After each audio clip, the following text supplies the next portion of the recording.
তৌফিক দান করেছেন। এজন্য সর্বপ্রথম সেই মহান মালিকের দরবারে কালিমাতুশ শুকর আদায় করি, সকলেই বলি আলহামদুলিল্লাহ। পৃথিবীর প্রত্যেকটা মানুষেরই আখের গোছানো বলে একটা কথা আছে। আখের গোছানো মানে শেষ প্রস্তুতি গ্রহণ। যেমন এই ঈদকে সামনে রেখে অনেক মানুষ তাদের বাড়িতে যাবে, ফ্যামিলির সাথে ঈদ করবে। সে এখন ঢাকা শহরে ফ্ল্যাটে আছে, তো গ্রামে বাবা মার সাথে ঈদ করবে। তো এই শেষ কয়েকটা দিন তার আলাদা একটা প্রস্তুতি থাকে, কারণ দীর্ঘ সময় তার দোকান, তার ব্যবসা, তার ফ্যাক্টরি বন্ধ থাকবে। তাই ওই সময়ে যেই অর্থের যোগান তার হতো, এটা কিভাবে সে পূরণ করতে পারে, এই জন্য এই বাকি 5 দিন বা 7 দিন সে রাতকে দিন মনে করে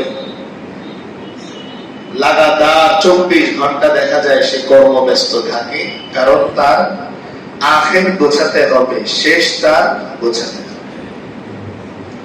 বড় অবাক করা বিষয় এই যে এমনও মানুষ পাওয়া যাবে যারা সারা বছরের প্রতিটা রাত সিকিউরিটি গার্ডের চাকরি করতে যেয়ে সে রাত জাগে, বেতন 8,000 10,000 টাকা। এই 8,000 কিংবা 10,000 টাকার জন্য পুরো বছর যে রাত আল্লাহ দিয়েছেন, আল্লাহ বলেন আমি রাত দিয়েছি তোমাদের বিশ্রামের জন্য, লিতাসকুনু ফি, যেন তোমরা একটু প্রশান্তি লাভ করতে পারো। তো এই রাতকে সে নির্ঘুম কাটিয়ে দেয় কেবল দুনিয়ার 8 কিংবা 10,000-এর বিনিময়ে। সেখানে আল্লাহ বলতেছেন যে বান্দা, সারা বছর তোমার জাগ্রত থাকার প্রয়োজন নেই, তুমি ঘুমাও। সারা বছর তোমার রোজা রাখার দরকার নেই, তুমি খাও। সারা বছর তোমার রাতে নামাজে দাঁড়িয়ে থাকা দরকার নেই, তুমি বিশ্রাম করো। কিন্তু এই যে লম্বা সময় তুমি আমার থেকে দূরে ছিলে, তুমি আমার থেকে ছিন্ন সম্পর্কে দূরত্বে চলে গিয়েছিলে, এই গ্যাপ পূরণ করার জন্য আমি আল্লাহ রমজানে তোমাদেরকে এমন একটা রাত দান করলাম যে রাত লাইলাতুল কদরি খায়রুম মিন আলফি শাহর। আল্লাহ বলতেছেন 1000 মাসের চাইতেও বেশি উত্তম একটা রাত আমি আল্লাহ তোমাদেরকে দান করলাম। সুবহানাল্লাহ। এক বছরে কয় দিন ধরেন? 365 ধরেন, আরো বাড়িয়ে আমরা 400 ধরলাম। আল্লাহ বললেন বান্দা, তুমি সারা বছর রাত জাগরণ করো নাই, সারা বছর তুমি কিয়ামুল লাইল পড়ো নাই, সারা বছর তুমি রাত ভর কোরআন তেলাওয়াত করো নাই। যাও, আমি আল্লাহ মেহেরবানি করে একটা রাত তোমাকে দিলাম। ওই একটা রাত যদি তুমি জেগে আমল করতে পারো, আমি আল্লাহ এরকম কয়েক বছরের, কয়েক মাসের ফজিলত একসাথে আমি আল্লাহ তোমাদেরকে দান করে দিব। সুবহানাল্লাহ। 83 বছর প্লাস হয়ে যায়। একটু চিন্তা করেন তো। কিন্তু সেই একটা রাতও আমাদের কেমন যেন ঘুমে কেটে যায়, অলসতায় কেটে যায়। দোকানদার ভাইদের দোকান বন্ধ করতে মনে চায় না। এজন্য আল্লাহ তাআলা কোরআনে কারীমে একটা সময় যে আল্লাহর হাবিব যখন উম্মতের পিছনে সময় দিতে দিতে দিতে ক্লান্ত হয়ে গেলেন, এরপরেও বোঝেন মক্কার মানুষ যেই মানুষটাকে বিশ্বস্ত বলে জানতো, যেই মানুষটাকে সত্যবাদী বলে জানতো, যেদিন থেকে কোরআনের দাওয়াত তিনি দেয়া শুরু করলেন, এক আল্লাহর উপর বিশ্বাসের দাওয়াত দেয়া শুরু করলেন, সেদিন থেকে তার আপন চাচাও তার বিরুদ্ধে চলে গেলেন। তো তিনি দাওয়াত দিতে দিতে যখন প্রায় ক্লান্ত, তখন আল্লাহ বললেন লাস্তা আলাইহিম বিমুসাইতির, ও নবী, আমি আপনাকে কারো উপর হুকুম চাপিয়ে দেওয়ার জন্য পাঠাইনি, বরং লাকুম দীনুকুম ওয়ালিয়া দীন। যে মানবে সে আখিরাতে পাবে, আর যে মানবে না সে আখিরাতে হেরে যাবে। তাই কোনো কিছুই আমাদের মন যেন নরম করতে পারে না, কোনো কিছুই আমার আপনার দিল ভাঙতে পারে না। অথচ কোরআনে কারীমের মধ্যে বারবার আল্লাহ বোঝানোর জন্য বলেছেন, বান্দা পাথর ভেঙে যায়, পাথর বেড়ে যায়, কিন্তু তোমার হৃদয় কেউ আনতে পারে না। তো এই জন্য এই যে রমজানের শেষ দশক, আল্লাহ হাবিব সাল্লাল্লাহু আলাইহি ওয়াসাল্লাম বলেন, তাহাররাউ লাইলাতাল কদরি ফিল আশরি মিন রমাদান, ফিল আশরিল আওয়াখির মিন রমাদান। যে রমজানের শেষ দশকে দেখেন কত সহজ করে দিয়েছে আল্লাহ, কিন্তু নির্দিষ্ট করেন নাই, বরং শুধু বলে দিয়েছেন যে রমজানে একটা রাত আছে, নাম হচ্ছে তার কি, লাইলাতুল কদর। কিন্তু আল্লাহ হাবিব সাল্লাল্লাহু আলাইহি ওয়াসাল্লাম বলে দিলেন যে উম্মত প্রথম 20 দিনও ঘুমাও, শেষ দশকে নির্দিষ্ট করে দিলেন। এরপর অন্য হাদিসে আছে যে আরো সহজ করে দিলাম, বেজর রাতগুলোতে খোঁজো, তার মানে 21, 23, 25, 27, 29। আর কত সহজ করবেন আমাদের জন্য। আপনার পরীক্ষার সামনে, আপনারই কোনো আত্মীয় এই পরীক্ষার দায়িত্বে আছে, তিনি আপনাকে বললেন যে এই চ্যাপ্টার গুলো ভালো করে পড়ো। এরপরেও যদি আপনি পরীক্ষায় ফেল করেন, পাশ করতে না পারেন, এটা যতটা দুঃখজনক, এর চাইতে আরো 1000 গুণ বেশি আফসোস হবে ওই দিন, যেই দিন দেখবেন যে এই একটা আমল করে একজন মানুষ আপনার চাইতে 1000 বছরের আমলের দিক দিয়ে সে এগিয়ে গেছে। এই জন্যে সবই তো আমরা গোছাই, শুধু আখিরাত গোছাই না। ওই যে আখির, ওই আখিরের সাথে একটা গুণ তা যোগ করে দিলেই আখিরাত হয়। আল্লাহ কেমন যেন বোঝাতে চান যে বান্দা আখির গোছালে, কিন্তু আখিরাত গোছাতে চান। আমি আর আপনি আখিরাত এখনো পর্যন্ত গোছাতে পারি। আপনি আর আমি প্রতিদিন একটু নিজের সাথে বসি, একটু হিসাব মিলাই যে আজকের এই রাত যদি আমার জীবনের শেষ রাত হয়, তবে আমার রবের কাছে বলার মতন আমার এমন কি আমল আছে, একটু মিলাই। এমন কি আমল আমার আছে যেটা আমি আমার রবের সামনে দিল ভরে উপস্থাপন করতে পারি, যেখানে স্পষ্ট হাদিসের মধ্যে আছে যে আল্লাহ তাআলা বহু শহীদ ব্যক্তিদেরকে, যারা রণাঙ্গনে ইসলামের জন্য শহীদ হয়েছে, লড়তে লড়তে, তাদেরকে ডেকে জিজ্ঞেস করবেন আমার জন্য কি করেছো। শহীদ স্পষ্ট বলবে, ও আল্লাহ, আমার জীবনটাই আপনার জন্য উৎসর্গ করে দিয়েছি। আল্লাহ বলবেন, না, তুমি শহীদ হয়েছো এই কারণে যে লোকে বলবে অমুকে শহীদ হয়েছে, অমুকের পরিবার শহীদ পরিবার, তো দুনিয়াতে তোমাকে শহীদ নামে স্মৃতিচারণ করা হয়েছে, তোমার নামে মিনার হয়েছে, তোমার নামে ব্যানার হয়েছে, তো তোমার নিয়ত তো সাকসেস দুনিয়াতেই, আখিরাতের জন্য কি এনেছো? আল্লাহ বলবেন, ওকে নিয়ে যাও জাহান্নামে, ওকে ফেলে দাও। কারীকে ডাকবেন যে কোরআন তেলাওয়াত করতে করতে নিজের জীবনটাই উৎসর্গ করে দিয়েছে, ওই ব্যক্তিকে ডেকে আল্লাহ বলবেন, আমার জন্য কি করেছো? প্রশ্ন কি হবে? প্রশ্নটা বলে, প্রশ্ন কি হবে? আমার জন্য কি করেছো? আল্লাহ জিজ্ঞেস করবেন না কি আমল করেছো, জিজ্ঞেস করবেন আমার জন্য কি আমল করেছো। তো কারী সাহেব বলবেন, আমি কোরআন তেলাওয়াত করতে করতে জীবনটাই শেষ করে দিলাম, আমি কেবল মসজিদেই ছিলাম, নামাজ পড়িয়েছি, বয়ান করেছি। আল্লাহ বলবেন, তুমি এগুলো করেছো যেন তোমাকে খতিব বলে, ভালো বয়ান করতে পারো তা বলে, ভালো কোরআন পড়তে পারো তা বলে, বিশ্বের মানুষ তোমাকে স্বর্ণ পদক দেয়, এই জন্যই করেছো। সেগুলো তো তুমি পেয়েছো, আমার জন্য কি করেছো? তো বান্দা চুপ হয়ে যাবে।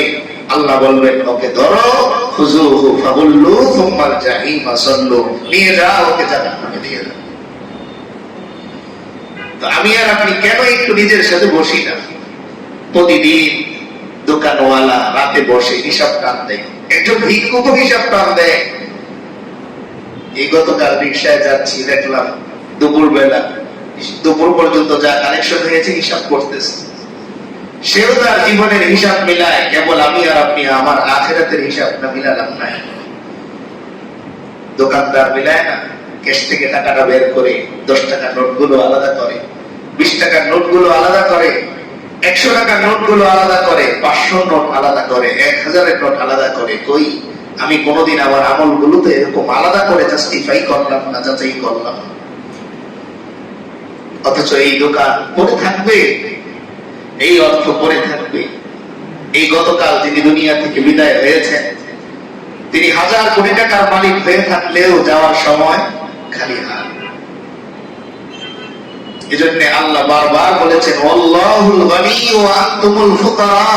বান্দা তুমি আসলেই গরীব, আসলেই ফকির, নয়তো তোমার টাকায় কাফন কিনে তোমারে বিদায় করে দেয়, আর সেই টাকায় রেস্টুরেন্টে যে বসে তারা খায়। আমার আপনার টাকায় কাফন কেনা হবে। যেই টাকা দিয়ে আমি আর আপনি স্বপ্ন দেখেছি এসিতে থাকবো, ওই টাকা দিয়ে কাফন কেনে। এই জন্য জীবনের হিসাব আমরা একটু মিলাই।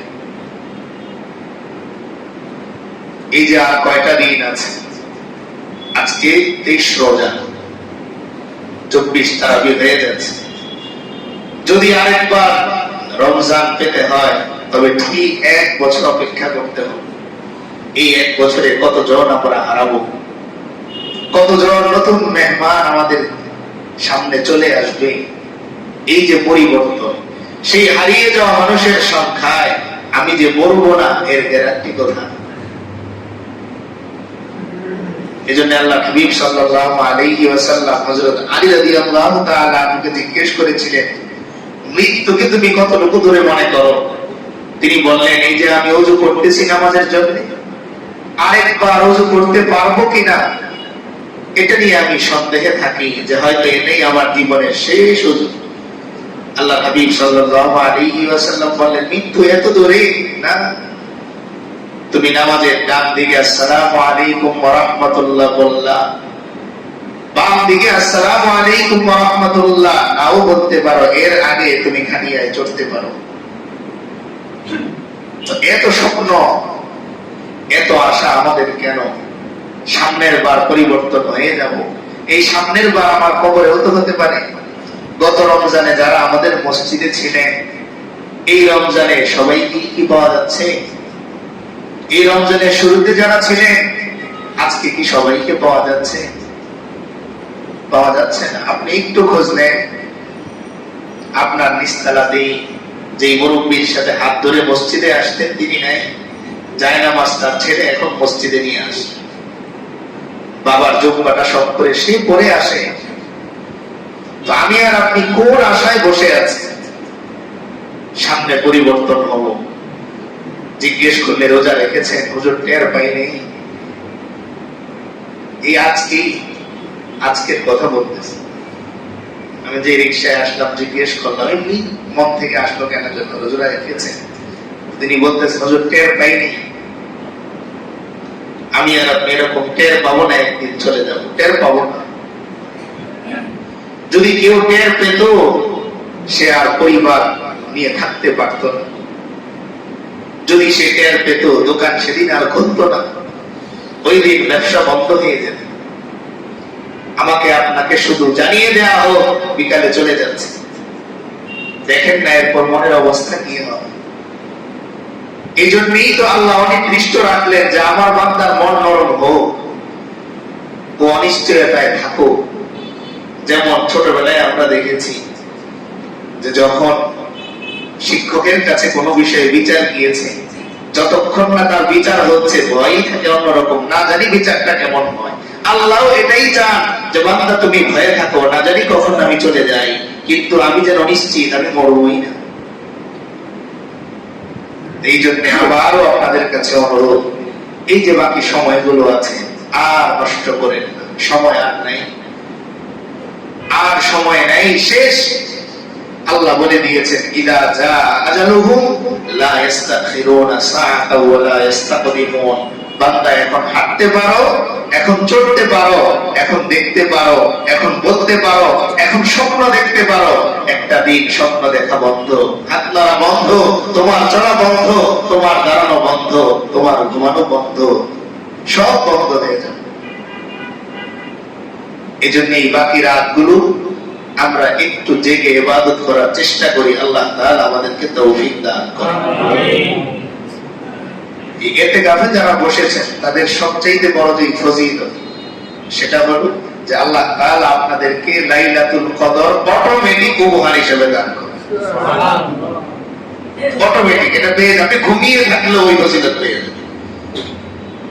এই জন্য আমরা সামনে থেকে চেষ্টা করব অন্তত নফল হলেও একটু বসি মসজিদ, এই নিয়তে যে আল্লাহ আমিও চাই।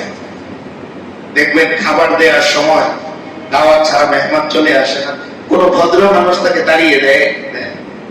দেখবেন আপনি একজন ফকিরকে সাহেবকে দিচ্ছেন, তার একজন এসে হাত পেতে বসে, স্যার আমাকেও দেন। দেখা যায় ভদ্র মানুষ, ইচ্ছা নাই তার, কিন্তু তারপরও 10 টাকা তার হাতে দিয়ে দেয়। আল্লাহ বলেন, বান্দা দুনিয়ার মানুষের গায়রত তুমি দেখেছো, আমার গায়রত তুমি দেখো নাই। তুমি লাইলাতুল কদরের শেষ মুহূর্তে এসেও যদি আমার দিকে হাত তুলে বলতে পারো, আল্লাহ আমি তো পারি না, এই যে এখন আসলাম, আমি আল্লাহ সবাইকে যা দিয়েছি তোমাকেও সমান হারে দিয়ে দিই। আমি আল্লাহ এত মহান, আমার নাম যেমন বড় দয়াবান আর রহমান। নামই ওই নামে সূরাই নাযিল করেছেন, সূরার নাম কি? রহমান। আল্লাহ বলেন আমারে চেনো না, তো যাও একটা সূরা নাযিল করলাম, আমার নামই হচ্ছে আর রহমান। আমি কি? আর রহমান। তুমি মায়ের রেহেমের কথা শুনেছো, আর এই রেহেম তৈরি করেছি আমি আল্লাহ। তুমি দয়ার ভাণ্ড দেখেছো, কিন্তু দয়ার উৎস তুমি দেখো নাই। দয়ার উৎস আমি আল্লাহ। ভালোবাসা কাকে বলে?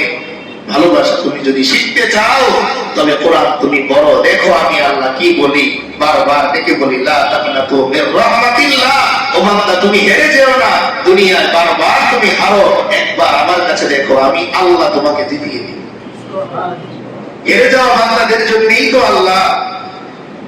এই জন্য আকাবিররা দোয়া করতেন, ইয়া রব্বাদ দুআফা, ওগো দুর্বলদের আল্লাহ। কারণ আমি আর আপনি দুর্বল মানুষটার পক্ষ নেই। যদিও সমাজ বদলে গেছে, সেই সমাধান এখন নাই। আমি আর আপনি পক্ষ নেই শক্তিশালী ব্যক্তির, যার পক্ষে বললে আমার উপকার হবে তার পক্ষে। অপরাধ প্যাসেঞ্জারের, কিন্তু আমি পক্ষে চলে যাই প্যাসেঞ্জারেরই, রিক্সাওয়ালার বিপক্ষে। কেন? কারণ রিক্সাওয়ালাকে দিয়ে আমার কাজটা হবে না, সেটা হবে প্যাসেঞ্জারকে দিয়ে। আল্লাহ হাবিব সাল্লাল্লাহু আলাইহি ওয়াসাল্লাম বলেছিলেন, তোমাদের যাদের ভাই নাই আমি তাদের ভাই, তোমাদের যাদের বাবা নাই আমি তাদের বাবা, তোমাদের যাদের গার্ডিয়ান নাই আমি তাদের গার্ডিয়ান। যারা ঋণ পরিশোধ করতে পারো না, আমি মুহাম্মদ তোমাদের পক্ষে আছি, আমি চেষ্টা করব তোমাদের ঋণ পরিশোধ করে দেওয়ার। সেই সমাজ কোথায় হারিয়ে গেল আজ?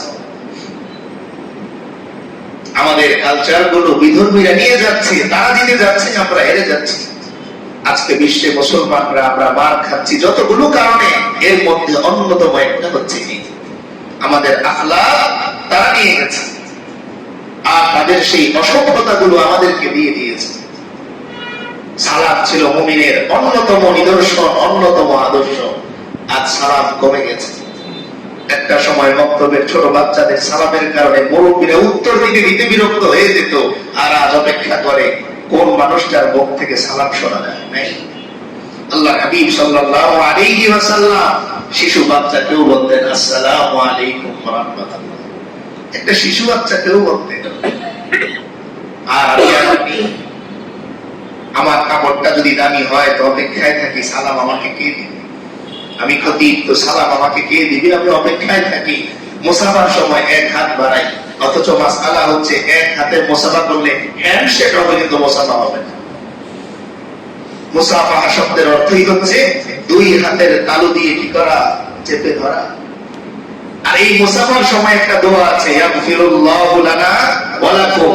এই দোয়া যদি কেউ পড়ে, তো এই হাতের মানুষটার জিন্দেগীর সমস্ত গুনাহ মাফ করে দেন কে? আল্লাহ।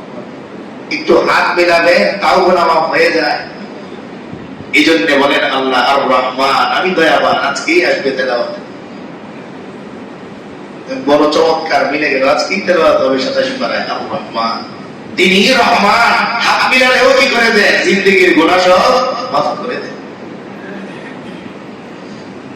তো এই জন্য ওই রবের দিকে একটু ফিরে আসি। দুনিয়া তো করলাম, বহু করলাম না। দুনিয়া করতে করতে দাড়ি পেকে গেল, চুল পেকে গেল, কি পেলাম? একটু মিলিয়ে দেখি না। এখনো আমার ছেলে তো কথা শোনেই না, এখনো আমার বিবি তো কথা শোনে না, এখনো আমার ভাইয়ের সাথে জমি নিয়ে দ্বন্দ্ব তো থেকেই গেল, আমার বোনের সাথে সেই মন কালাকালি তো থেকেই গেল। আমার মায়ের সাথে এখনো পর্যন্ত জমি নিয়ে আমার মন খারাপই থেকেই গেল, আমার বাবার সাথে জমি লিখে দেয়া নিয়ে দ্বন্দ্ব তো থেকেই গেল। আল্লাহ বলেন বান্দা তোমার সাথে আমার কোনো দ্বন্দ্ব নাই, তুমি নামাজ না পড়লেও আমার সাথে তোমার দ্বন্দ্ব হয় না। যদি দ্বন্দ্ব হতো তো হাঁটতেই পারতে না। তুমি রোজা রাখো না, তবুও দ্বন্দ্ব নাই। যেদিন তুমি আমার সাথে বসতে চাও আমি বসতে রাজি। আজকে আপনি চাইলেই প্রাইম মিনিস্টারকে যদি বলেন আগামীকাল আপনার সাথে বসতে চাই, পাবেন সিরিয়া? আল্লাহ বলেন বান্দা বলো আমার থেকে নেটফ্লিক্স তুমি কবে বসবা? ধরেন দেশে যদি এমন একজন সরকার আসে যিনি আপনার সাথে দেখা করার জন্য ডেট দিয়ে রাখছে যে আপনারা কবে বসবেন বলেন, আমি বসতে রাজি। তার প্রশংসায় পঞ্চমুখ হব না আমরা? কিন্তু সেই আল্লাহর প্রশংসায় পঞ্চমুখ না। আল্লাহ বলতেছেন উদউনি আস্তাজিব লাকুম, ডাক দাও পেয়ে যাবা। আমার সব সময় ফ্রি, আমি ফাঁকা। ঈদের সময় গাড়িতেও সিরিয়াল পাওয়া যায়। এই যে কিছুদিনের মধ্যেই দেখা যাবে টিকিটের মূল্য ডাবল হয়ে যাবে, সময় পাওয়া যাবে। তো যাই হোক, লাইলাতুল কদরের সম্ভাব্য রাতগুলো এখনো সামনে রয়ে গেছে আমাদের সামনে, 25, 27, 29। অন্তত এই 3টা বেজর রাত একটু ঘুমকে ত্যাগ করে আল্লাহ সন্তুষ্টির জন্য আমরা কাটিয়ে দিই। আল্লাহ তাআলা আমাদেরকে তৌফিক দান করুন। 2 নম্বরে একটা ছোট্ট মাসআলা, যদি ওই বিষয়টা আলোচনা করা ঠিক না, কারণ মুমিন তো রোজা ভাঙবেই না। মুমিন সে রোজা ভাঙতে পারে না। সমাজের কোন আদর্শ ছেলে তার ব্যাপারে যদি তার বাবাই কথা বলে যে আমার ছেলে কথা শোনে না, আমি বলবো সে এখনো ছেলে হতেই পারে নাই। ছেলে আবার কথা কিভাবে না শোনে? ওই ছেলে কথা শোনে না যেই ছেলে কেনান হয়, কিন্তু যে কেনান না সে শোনে। আমরা মুসলমানের ঘরে জন্ম নিয়েছি, শুধু আমার বাবা না, আমি তো আমার এলাকার সমস্ত মুরব্বীদের কথাই শুনবো। সেখানে আমার বাবার কথা তো সবার কাছে শুনবো। ছোটবেলায় আমরা পড়েছিলাম আমাদের দেশে হবে সেই ছেলে কবে কথায় না বড় হয়ে কাজে বড়। এরপরে আরো পড়েছি সারাদিন কি যেন, সারাদিন আমি যেন ভালো হয়ে চলি, আদেশ করেন যাহা মোর গুরুজনে, আমি যেন সেই কাজ করি ভালো মনে। পড়েছি আমরা। তো সেই স্বপ্ন, ওই যে আমাদের দেশে হবে সেই ছেলে কবে, সেই স্বপ্ন আজও রয়ে গেল, আজও হলো না। এখনো বাবাদের মুখে অভিযোগ শুনতে হয়, হুজুর আমার ছেলেটা কথা শুনে না। যেই ছেলে তার বাবার কথা শুনতে পারে না, মনে রাখবেন সেই ছেলে কোনোদিন তার আল্লাহর কথা শুনতে পারবে না। কারণ আল্লাহ বলেছেন ওয়াসাইনাল ইনসানা বিওয়ালিদাই, আমি আল্লাহ নিজে তোমাদেরকে বলতেছি বাবা মার প্রতি সদাচারী হও। আমি আল্লাহ বলতেছি, আল্লাহ নিজে অর্ডার করেছে। তো যেই সন্তান বাবা মার কথা শোনে না, সে আল্লাহর কথাও শুনতে পারে না। স্পষ্ট হাদিস, রিদুর রাব্বি ফি রিদুল ওয়ালিদি ওয়া সাখাতুর রাব্বি ফি সাখাতিল ওয়ালিদি। পিতামাতা তোমার উপর খুশি, আসমানের মালিক আল্লাহ তোমার প্রতি খুশি। আর পিতামাতা তোমার প্রতি নারাজ, আসমানের মালিক আল্লাহও তোমার প্রতি নারাজ। তো আমি যদি চাই আমার মালিককে আমি সন্তুষ্ট করব, তবে অবশ্যই আমার বাবা মাকে কি করতে হবে? আমার সন্তুষ্ট করতে হবে।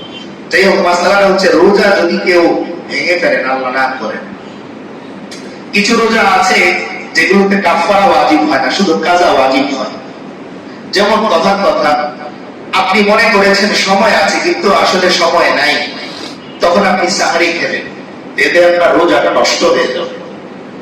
তো এটার কারণে কাজা ওয়াজিব হবে, অর্থাৎ রমজানের পরে যে কোনো একদিন আপনি ওই ফরজ রোজাটা কাজা নিয়ত করে রেখে দিলে হয়ে যাবে। কিংবা আপনি মনে করেছেন টাইম হয়ে গেছে, কিংবা মাইকে কোনো আওয়াজ শুনে ভেবেছেন আজান হয়ে গেছে, আপনি খেজুরটা মুখে দিয়ে খেয়ে ফেললেন, তো আপনার রোজাটা ভেঙে গেছে। এতে করে কাজা ওয়াজিব হবে, কাফারা আসবে না। অর্থাৎ রমজানের পরে আপনি একদিন রেখে দিলেই হচ্ছে। কিন্তু ইচ্ছাকৃত আপনি সকালবেলা 8টা বাজে রমজানের দিন নাস্তা করতেছেন আর কি, আল্লাহ মাফ করে, বন্ধ হয় না, বন্ধ হয় না। এই শহরগুলোতে চলে দুপুরবেলা, এই আজকে শুক্রবারও চলতেছে, পর্দা টানানো চলবে। কিন্তু আমরা চেষ্টা করব আমরা যেন তেমন মানুষের অন্তর্ভুক্ত না হই, যেন ওই মানুষের অন্তর্ভুক্ত হই যারা আল্লাহর ক্ষমা প্রাপ্ত, যারা আল্লাহর রহমত প্রাপ্ত, যারা জাহান্নাম থেকে মুক্তি প্রাপ্ত, তাদের অন্তর্ভুক্ত যেন আমরা হই। তো কাফারার ক্ষেত্রে নিয়ম হচ্ছে লাগাতার 3টা অপশন, তো একটা এখন আমাদের নাই, সেটা হচ্ছে গোলাম আজাদ করা। এখন সেই অপশন নাই, 2টা আছে। একটা হচ্ছে লাগাতার 2 মাস রোজা রাখতে হবে। একটু চিন্তা করবেন যে রোজা ভাঙাটা কত কঠিন অপরাধ, এর কাফারা শুনলেই বোঝা যায়। আযাব শোনার দরকার নেই। যে একটা রোজা যদি কেউ ইচ্ছাকৃত ভাঙে, তো টানা 2 মাস নন স্টপ তার রোজা রাখতে হবে একটা রোজার জন্যই। ওই 2 মাসের মধ্যে যদি সে কোনো একদিন ভুলেও রোজা ভাঙে, তো আদায় হবে না, আবার টানা 2 মাস তার রোজা রাখতে হবে। এখন সে যদি বলে আমি রোজা রাখতে পারবো না, তাহলে সদকায়ে ফিতির পরিমাণ প্রত্যেক ওয়াক্তের জন্য, অর্থাৎ রমজানে তো 2 বেলা খানা, সাহারি আর ইফতার মোট, তো এই 2 বেলায় 2টা সদকায়ে ফিতির, এভাবে মোট 30টা 60টা তা দিতে হবে। তার মানে 120টা সদকায়ে ফিতির তার আদায় করতে হবে। কয়টা রোজার জন্য? একটা রোজার জন্য। এটা হচ্ছে জরিমানা। জরিমানার মাধ্যমে এমন জিনিস পাওয়া যায়, যেমন উদাহরণস্বরূপ আপনি মার্সিডিজ গাড়ি নিলেন, এখন সামনের গ্লাসটা ভেঙে গেছে, এটা অরিজিনাল পাবেন সম্ভব। আপনার আইফোনের চার্জারটা অরিজিনাল আর পাবেন, স্যামসাং এর চার্জারটা অরিজিনাল পাবেন। তো দুনিয়ার জিনিসের অরিজিনাল পাওয়া যায় না, আখিরাতেরটা কিভাবে পাবো আমরা? তো এই জন্য আমার কোন হবে যে আমি রোজা ভাঙবো না। মরলে আমি রোজা মুখে মরবো, আসরের ময়দানে অন্তত বলতে তো পারবো আল্লাহ আর কিচ্ছু করতে পারি নাই, কিন্তু রোজা আমি ছাড়ি নাই। আমার ইন্তেকালের সময়ও আমি একজন রোজাদার ছিলাম। এই উসিলায় হয়তো আল্লাহ তাআলা আমাকে আমারটাকে মাফ করে দিবেন। ওই মৃত্যুগত সৌভাগ্যের মৃত্যু, যেই মৃত্যু রোজা অবস্থায়। আল্লাহ বলবেন ফেরেশতাকে, আমার এই বান্দা তো চাইলেই পারতো মৃত্যুর যে সাকারাত একটু পানি খেতে, কিন্তু আমার বান্দা রোজা মুখে আমার কাছে এসেছে, যাও ওর জন্য জান্নাতের দরজাগুলো খুলে দাও। এই জন্য সেই দিন তাফসীরের আলোচনায় বলতেছিলাম, 24 পারায় একটা আয়াত আছে, কাছাকাছি আয়াত। জাহান্নামীদের ক্ষেত্রে আছে হাত্তা ইদা জাউহা ফুতিহাত আবওয়াবুহা, আর জান্নাতীদের ক্ষেত্রে আছে হাত্তা ইদা জাউহা ওয়া ফুতিহাত আবওয়াবুহা। এক জায়গায় ওয়াও আছে, আরেক জায়গায় ওয়াও নাই। তো এই তাফসীরের মধ্যে আছে যে জাহান্নামীদের জন্য জাহান্নামের গেট আগে থেকেই খোলা থাকবে, সামনে আনবে আর ধাক্কা দিয়ে ভিতরে দিয়ে দিবে। কিন্তু জান্নাতীরা যখন গেটে আসবে, আল্লাহ বলবেন, এই ফেরেশতারা দাঁড়াও, আমার এই বান্দাকে এমনি এমনি ভিতরে আমি ঢোকাবো না। ও দুনিয়ায় যখন দূর থেকে আসতো, ঘরে ঢোকার আগে ওকে স্বাগত জানানোর জন্য ওর পরিবারের লোকেরা আসতো। ওমরা শেষ করে এসেছে, 5 জন দাঁড়িয়ে আছে তাকে রিসিভ করার জন্য। বাহির সফর শেষ করে আসতেছে, চাচাতো ভাই, মামাতো ভাই 20 জন 30 জন করে আসতেছে তাকে একটু অভিবাদন জানানোর জন্য। আল্লাহ বলবে, আমার এই বান্দারে আমিও একটু অভিবাদন জানাবো, পরে দাঁড় করাও, এরপরে হলো আগে আমার বান্দারে জান্নাতি ফুলের মালা পরাও, এরপরে আমি আল্লাহ তাকে স্বাগত জানাতে জানাতে তাহিয়াতুহুম ইয়াউমা ইয়ালকাউনাহু সালাম। আল্লাহ বলেন, যেই দিন আমার বান্দা আমার সাথে সাক্ষাৎ করবে জান্নাতে ঢোকার আগে, আমি তাকে নিজে সালাম দিব, আসসালামু আলাইকুম ওয়া রাহমাতুল্লাহ। আমার রব আমাকে সালাম দিবে, এরপরে আমার জান্নাতে ঢোকাবে। এত বড় পুরস্কার রেখেছে। এই জন্য রোজা আমরা ছাড়বো না। ডাক্তার তো বলবেই আপনি রোজা রাখলে শেষ, কিন্তু আমার আল্লাহ বলে দিয়েছেন, বান্দা যেদিন যাওয়া ওষুধ মুখে নিয়ে চলে যাবে। যেই ডাক্তার আপনাকে প্রেসক্রিপশন লেখে, তিনিও হার্টের ব্লকে ভোগে, খোঁজ নিয়ে যিনি আপনাকে ঋণ করাচ্ছেন তারও 3টা পড়ানো। যদি তার হাতেই থাকতো ব্লক ঠিক করা, তবে তার কেন ব্লক? যে ডাক্তার সাহেব আপনাকে জ্বরের ওষুধ লিখতেছে, তার শরীরেও জ্বর 104। তার মানে ওষুধে জ্বর যায় না। যদি যেত, ডাক্তার সাহেবের জ্বর হতো না। যদি ক্যান্সারের কেমো দিয়ে ক্যান্সার ভালো হতো, তবে যে ডাক্তার কেমো দেয় তার কেন ক্যান্সার হয়? কিচ্ছু নেই এই দুনিয়ায়। আপনি যা দেখতেছেন, আল্লাহ বলতেছেন, ওয়ামাল হায়াতুদ দুনিয়া ইল্লা মাতাউল গুরুর। বান্দা তুমি যা দেখো সব ধোঁকা, ধোঁকা, ধোঁকা। একমাত্র অরিজিনাল খাঁটি নিরেট হচ্ছে আমি আল্লাহ। এজন্যই আল্লাহ বলেন, কুল্লু শাইইন হালিকুন ইল্লা ওয়াজহা। বান্দা তোমার বিল্ডিং ভেঙে যায়, তোমার রাস্তা ভেঙে যায়, তোমার দেয়াল ভেঙে যায়, তোমার প্রাচীর ভেঙে যায়, তোমার কাপড় নষ্ট হয়ে যায়, কিন্তু আমি আল্লাহ ভাঙি না, আমি আল্লাহ পুরান হই না, আমি আমি আল্লাহ নষ্ট হই না। যুগের পর যুগ, শতাব্দীর পর শতাব্দী, হাজার বছর পরেও আমি আল্লাহর ক্ষমতার মধ্যে কোনো কমতি আসে। কিন্তু তোমার হাত বেঁকে যায়, তোমার মুখ বেঁকে যায়, তোমার পা বেঁকে যায়, তুমি দাঁড়িয়ে নামাজ পড়া থেকে বসে নামাজ পড়ো, কিন্তু আমার কোনো ক্লান্তি নেই বান্দা। একমাত্র নির্ভেজাল আল্লাহ। এই জন্যই তো নির্ভেজাল কালিমা আমাদের, লা ইলাহা ইল্লাল্লাহ, আল্লাহ ছাড়া কোনো ইলাহ নাই। আপনি এটার উপর বিশ্বাস করেন, এটাকে প্রেসক্রিপশন বানান আপনার। আমার জ্বর ভালো করতে পারে একমাত্র আল্লাহ। ওয়া মারিতু ফাহুয়া ইয়াশফিন, আমি যখন অসুস্থ হয়ে যাই তো আমাকে সুস্থ করেন কে? আল্লাহ।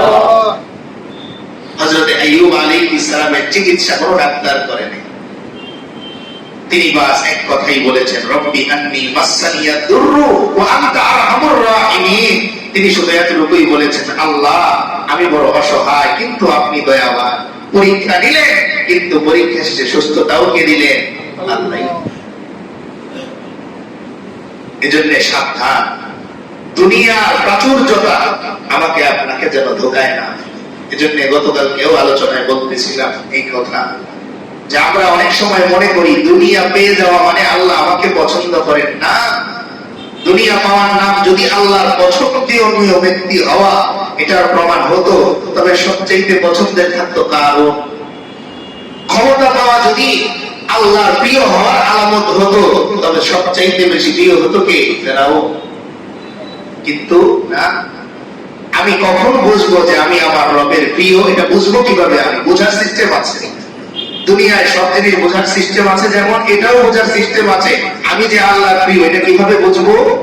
তো একটা হাদিস থেকে বলতেছি, আম্মা জান আয়েশা রাদিয়াল্লাহু তাআলা আনহার হাদিস। তিনি বলেন যে যেদিন থেকে তোমার নিজেকে অপরাধী মনে হবে, সেদিন থেকে তুমি বুঝবে তুমি তোমার রবের কাছে কবুল হয়ে গেছো। সুবহানাল্লাহ।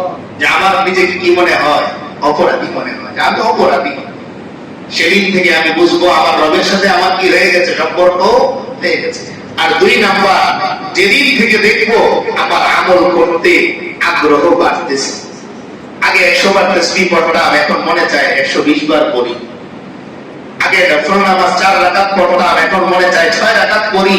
তো আমি বুঝবো আমার রব চাচ্ছেন আমি তার আরেকটু কাছে যাই, আমার রব চাচ্ছে আমি তার সাথে আরেকটু কানেক্টেড হই। এই জন্য এই যে দুনিয়া আমরা রিটায়ার্ড হয়ে যাই না, দুনিয়া রিটায়ার্ড হয়ে যারা চাকরি থেকে, ভালো চাকরি করতো, ভালো করছে, যেই লোকটাকে দেখে বড় বড় সাররাও চেয়ার ছেড়ে দিত, তাকে এখন রিক্সাওয়ালাও নেয় না। অনেক সময় ডাক দিলে বলে যাবো, রিটায়ার্ড হয়ে যাওয়ার পর। যার কথায় পুরো ঘর চলত, এখন তার ফ্যান ছাড়তে হলে বিবিকে জিজ্ঞেস করতে হয় ফ্যান ছাড়বো কি না। হয় এরকম, এটা দুনিয়া। আপনি স্বীকার করেন আর না করেন, আপনি নিজে তো জানেন। যখন আপনার ছেলেকে জিজ্ঞেস করতে হয় গরুর গোশত কিনবো কি কিনবো না, আর এক সময় ছেলেকে আদেশ দিতে নিয়ে আসো।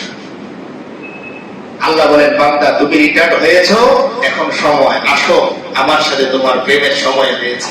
এখন তুমি খালি ঘরের মানুষ তোমারে বোঝা মনে করে, আমি আল্লাহ তোমারে বোঝা মনে করি না। আসো তুমি আমার কাছে চলে আসো, আমি আল্লাহর কাছে তোমার জন্য চাকরি আছে। এজন্য আল্লাহ তাআলা তার হাবিবের পরিচয় দিয়েছেন, ওয়া আশহাদু আন্না মুহাম্মাদান, কালিমার মধ্যেই আছে মুহাম্মাদান আবদুহু ওয়া রাসূলুহু। আল্লাহ বলেন, বান্দা তুমি আমার কর্মচারী, আজীবন ছিলে, আছো, থাকবে। দুনিয়ার চাকরি গিয়েছে তো কি হয়েছে? আমার চাকরি তোমার আজও আছে। তোমাকে আমি চাকরি দিয়েছি, 5 ওয়াক্ত নামাজ তুমি পড়ো, বেতনও আমি আল্লাহ ঠিক করে দিয়েছি। সেজদা দিবা তো সেজদায় আমার সাথে তোমার মোলাকাত হবে। হৃদয় অস্থির তোমার, আমাকে ডাকো, আলা বিযিকরিল্লাহি তাতমাইন্নুল কুলুব, তোমার হৃদয়টা আমি আল্লাহ শান্ত করে দিই। মন খারাপ, আমাকে ডাকো, আমি আল্লাহ তোমার মনটা ভালো করে দিই। কিন্তু আমি আমার মূল চাকরি ছেড়ে দুনিয়ার চাকরির পিছনে ঘুরতেছি। তো যাই হোক, রোজার কাফারার কথা বলতেছিলাম, যে একটা রোজার জন্য টানা কয়দিন রাখতে হবে? 60 দিন। আর নয়তো 60 জন মিসকিনকে খাওয়াতে হবে। 60 জনকে। আল্লাহ তাআলা আমাদের সকলকে রোজা রাখার তৌফিক দান করেন। আমিন। তৃতীয় বিষয়, সাদকাতুল ফিতর। এই বছরের পরিমাণ 110 টাকা। ইসলামিক ফাউন্ডেশন থেকে 110 টাকা সর্বনিম্ন। সর্বনিম্নটা এই কারণে বললাম, সর্বোচ্চটা আমি বলবো না, আপনার সর্বোচ্চ যত দিতে মনে চায় আপনি দেন, কিন্তু 110-এর নিচে দিয়ে। যদিও অন্যান্য জায়গা থেকে ফতোয়া আছে 100 টাকা, ওইটা ওই এলাকা ভেদে, বিভিন্ন এলাকায় বিভিন্ন রকম দাম। কথা কথা, আপনার এলাকায় আটা 55 টাকা, আমার এলাকায় 58 টাকা, এই জন্য কম বেশ হয়। তো মূল হিসাবটা হচ্ছে 1 কেজি 650 গ্রাম আটার যা দাম, 1 কেজি 650 গ্রাম। তো সেই হিসেবে হিসাব করে আমাদের জন্য বের করার ভেজালের চাইতে সর্বনিম্ন 110 টাকা, যেটা ইসলামিক ফাউন্ডেশন থেকে আমাদের জন্য বরাদ্দ করা, সর্বনিম্ন কত? 110 টাকা। এটা যেন আমি দিয়ে দিই। বাকি প্রত্যেকের সামর্থ্য অনুযায়ী চিন্তা করবো। আমার সামর্থ্য আছে 3000 টাকা মাথা পিছু দেয়া, তো আমি কেন 110 টাকাটা দিব? আমি বেশিটা দিব।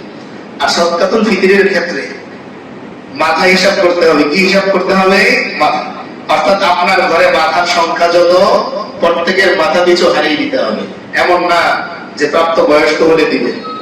আপনার যে ছোট বাচ্চাটা 2 মাসের, তারও কি করতে হবে? সদকাতুল ফিতর আদায় করতে হবে। এমনকি সে যদি ঈদের দিন ফজর উদিত হওয়ার আগেই জন্ম নেয়, মানে 2 মিনিট আগে জন্ম নিয়েছে, তারপরেও তাকে কি দিতে হবে? সদকায়ে ফিতর। কে দিবে? যিনি গার্ডিয়ান আছে, যিনি গার্ডিয়ান, তিনি কি করবেন? সেটা আদায় করবেন। তা আমরা এটা আদায় করে দিব। মুস্তাহাব হচ্ছে ঈদের নামাজে আসার আগেই আদায় করে দেয়া। মুস্তাহাব কি? ঈদের নামাজে আসার আগেই আদায় করে দেয়া। বাস আমি যখন মসজিদে আসতেছি এর আগে কি করে দিব? আমি সেটা আদায় করে দিব।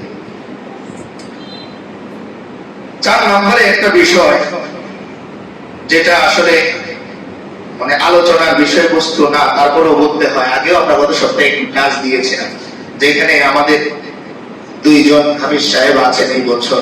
একজন আমাদের এখানের স্টাফ, একজন বাইরে থেকে আমাদের মেহমান অতিথি হাফিজ সাহেব। এরপরে আমাদের স্টাফরা যারা আছেন, দেখেন ওনাদের সাথে একটা নিসবত আছে। ওনারা কার ঘরের স্টাফ? কার ঘরের স্টাফ? আল্লাহ ঘরের স্টাফ। আমরা ওই যে ঈদের সময় বকশিশ দেই না, দেখবেন আপনার ভাই এসেছে, ভাতিজার হাতে 500 টাকার নোট দিয়েছে। আপনার ভাতিজার মুখের হাসি যতটুকু, এর চাইতে বেশি হাসি কার থাকে? আপনার ভাইয়ের, যে সে আমার ছেলেকে কি দিয়েছে? 500। ঈদের দিন আপনার ভাইকে আপনি জিজ্ঞেস করলেন না, কিন্তু ভাতিজাকে ফোন দিয়ে খোঁজ নিলেন, বাবার শরীরটা কেমন, তুমি কেমন আছো? এতটুকুতে আপনার ভাইয়ের হৃদয়টা কি হয়ে যায়? ভরে যায়। আল্লাহ কেমন যেন বোঝাতে চান যে বান্দা, তুমি তো আমারে বাবার। আচ্ছা বলেন, যদি রমজান মাসে আল্লাহ আমাদের থেকে কিছু চাইতেন, তিনি আমাদেরকে একটা রাত দিলেন যে রাত 1000 মাসের চাইতে উত্তম, তো তিনি যদি আমার থেকে চাইতেন তো কত নিতেন? আর আমি কত দিতাম? তো আল্লাহ তার প্রতিনিধি পাঠিয়েছে, যিনি কোরআন পড়ে শোনান, যিনি আপনাকে আল্লাহর কথা শোনান, যিনি আপনাকে কোরআনে কারীমের ব্যাখ্যা শোনান। তারা কার প্রতিনিধি? সরাসরি প্রতিনিধি আল্লাহ এবং তার রাসূলের। আল্লাহ রাসূল সাল্লাল্লাহু আলাইহি ওয়াসাল্লাম বলেই গেছেন, ইন্নাল উলামা ওয়ারাসাতুল আম্বিয়া। যারা আলেম, যারা তোমাদেরকে আল্লাহর কথা বলে, কোরআনের কথা বলে, কোরআন তেলাওয়াত শোনায়, তারা আমার প্রতিনিধি, আমার ওয়ারিস। আচ্ছা বলেন তো, যদি আজকে নবীজি আমাদের মাঝে থাকতেন আর তিনি বলতেন যে এই দরকারে তোমরা দাও, আমরা হয়তো দিতাম না। এই জন্যই আসি নাই ওই সময়। এটা মানতে হবে আমাদের। এই জন্য আমরা কি তখন আসি নাই। যদি হয়তো একটা গল্প আছে, সময় নেই হয়তো বলতাম, তারও সংক্ষেপে বলি, যেহেতু বলেছি। এক লোক আফসোস করতেছে যে আমি যদি সাহাবী হইতাম। তিনি আফসোস করতেছে যে আমি যদি সাহাবীদের জামানায় আসতাম তো কি যে করতাম। তো তিনি রাতে স্বপ্নে দেখতেছেন আল্লাহ নবী সাল্লাল্লাহু আলাইহি ওয়াসাল্লাম একটা গাড়িতে বসা, ডান পাশে আবু বকর বসা, বাম পাশে ওমর বসা, আর তিনি পিছনে বসে। গাড়িটা পাহাড়ি রাস্তায় গিরিপথ দিয়ে চলতেছে। হঠাৎ গাড়ির একটা চাকা রাস্তা থেকে একটু পড়ে গেছে, মানে গাড়িটা পড়ে যাবে না। তো তিনি বসে বসে চিন্তা করতেছেন কি করা যায়। খুব খেয়াল করে শুনবেন, যদিও গল্প কিন্তু শিক্ষা আছে। তো তিনি বসে বসে প্ল্যান করতেছেন কি করা যায়, নামবেন কি নামবেন না। এর মধ্যেই তাকিয়ে দেখেন ডান পাশে হযরত আবু বকর গাড়ির চাকা ধরা, আর বাম পাশে হযরত ওমর গাড়ির চাকা ধরা। আর তিনি বসে বসে কি করতেছেন? প্ল্যান করতেছেন। বুঝেছেন কথাটা? যে তিনি প্ল্যান করেন, আর প্ল্যান করার আগেই ডান পাশে কে ধরা? হযরত আবু বকর ধরা, আর বাম পাশে হযরত ওমর ধরা। ঘুম ভাঙার পর তিনি বুঝলেন এই কারণেই আমি আসি নাই, কারণ আমি যদি নবীজির সাথে থাকতাম তো জিহাদের ময়দানে কাফেররা তীর মারার সময় সিদ্ধান্ত নিতাম কখন দিক দিয়ে দাঁড়াবো, কিভাবে দাঁড়াবো, দাঁড়াতে দাঁড়াতে আমার হাবিব শহীদ হয়ে যেতেন। কিন্তু সাহাবীরা দেন নাই, ভাবেন নাই, বুক পেতে দিয়েছেন, আমার আল্লাহ হাবিবের গায়ে আঁচড় রাখতে তারা দেন। এই জন্য আমরা আসি। তো যাই হোক, এই উলামায়ে কেরাম যারা নবীর ওয়ারিস, যারা আল্লাহর প্রতিনিধি, তাদেরকে সম্মানী দেওয়ার ব্যাপারে বলাটাও আমি মনে করি লজ্জাজনক। আপনারাই তো এই পরিমাণ দিবেন যে মুয়াজ্জিন সাহেব বা ইসলাম আমাদের যারা আছে তারা যেন বলে যে আর প্রয়োজন নাই, যথেষ্ট হয়ে গেছে। এই জন্য আপনাদেরকে আবারও আমি এই বিষয়ে উদ্বুদ্ধ করতেছি। দেখেন, আমি বারবার এই কথাটা বলি, কেউ মিস মেসেজ নেবেন না। তারাবির কোনো হাদিয়া হয় না। সবাই বলেন আমাদের তারাবির কি হয় না, কোনো হাদিয়া হয় না। আপনি কি হাদিয়া দিবেন? আল্লাহ যেখানে বলেছেন, আল্লাহ হাবিব বলেছেন আলিফ হরফন, আলিফ করলে 10 নেকি, রমজান এসে হয়ে যায় 700। আপনি যদি হরফ হিসাবে নেকির একটা নেকির দাম যদি 1 টাকাও ধরেন তো আলিফ শুনলে 700 টাকা দিতে হবে। তো 25 টাকা দিয়েই তো আমরা সবাই মিলে যেতে পারবো না। আমরা এই পুরো 6 তারা মিলে যদি চেষ্টা করি যে আমাদের হাফিজ সাহেব যারা আছেন তারাবি পড়াচ্ছেন তাদের শুধু সূরা ফাতিহার হিসাবটা বুঝিয়ে দিয়ে যাব টাকা দিয়ে, তাই তো পাওয়া যাবে না। সেখানে 30 পারা তারা শোনাচ্ছেন আমাদের, এই চারটিখানি কথা না। আপনার বাবার চিঠিটা যিনি পৌঁছে দেন আপনার কাছে পকেট থেকে, এমনিতেই একটা বড় নোট বের হয়, ও ভাই তুমি আমার বাবার চিঠিটা আমার কাছে পৌঁছে দিয়েছো, এই নাও। সেখানে আপনার রবের কথা যিনি আপনার কাছে পৌঁছে দেন তার জন্য আপনি 100 টাকার নোট কিভাবে বের করেন, 50 টাকার নোটটা কিভাবে বের করেন, নাই আপনার সেটা ভিন্ন জিনিস। এমন তো দেখা যায় ভিক্ষুক মানুষ। সেদিন আব্বা বলতেছিলেন যে এক মাহফিলের জন্য কালেকশন করতেছেন, একজন অন্ধ আব্বাকে ডাক দিয়ে বলতেছে যে হুজুর এই যে আমার কাছে 100 টাকা আছে, এই টাকাটা আপনি নিয়ে যান, এটা মাহফিলে দিয়ে দিন। আব্বা বললেন আমি দাঁড়িয়ে কান্না করে দিছি যে অন্ধ মানুষ, সে তো নিজে দেখে না, সে নিজেই তো মানুষের কাছে চেয়ে বেড়ায়, সে 100 টাকা দিতেছে, যে এই টাকাটা কি করবেন মাহফিলে? ও ভাই আমি আর আপনি অন্ধ, আমি আর আপনি কি চেয়ে খাই? আমি আর আপনি কি মসজিদের গেটে দাঁড়িয়ে থাকতে হয় কেউ আমাকে দিবে না? আমার আল্লাহ তো আমাকে 4 তলায় ফ্ল্যাট কেনার তৌফিক দান করেছে। আমার আল্লাহ তো আমাকে একটা বড় গাড়িতে বসার তৌফিক দান করেছে, একটা বড় চেয়ারে বসার তৌফিক আমাকে দান করেছে। আমার মতোই দেখতে সে আমার অফিসের একজন পিয়ন, আমার চাইতেও আরো সুঠাম দেহে সে আমার গাড়ির ড্রাইভার, আমার চাইতেও আরো ভালো দেখতে সুঠাম কিন্তু সে আমার বাড়ির কেয়ারটেকার। কে আমাকে মালিক বানালো? একটু চিন্তা করুন। এই জন্য আবারও আপনাদেরকে আমি বলতেছি, এই যে আমাদের রমজানের যে বিশেষ হাদিয়াটা দেয়, আমি আপনাদের কাছে এটা প্রত্যাশা করি এবং এটা আমার বিশ্বাস যে আমরা যদি সবাই চিন্তা করি এখানে স্টাফ যারা আছে তাদেরকে সম্মান করব, তো পুরো উত্তরায় আমাদের চাইতে বেশি কেউ এগিয়ে থাকতে পারবে না ইনশাআল্লাহ। আমাদের মসজিদে 9:30 পরে একটা জায়গা পাওয়া যায় না, তার মানে এখানের মানুষগুলো আল্লাহকে বেশি ভালোবাসে। আপনারা আল্লাহকে ভালোবাসেন কি বাসেন না? অবশ্যই বাসেন। তো যিনি আমার রবের কালাম শোনান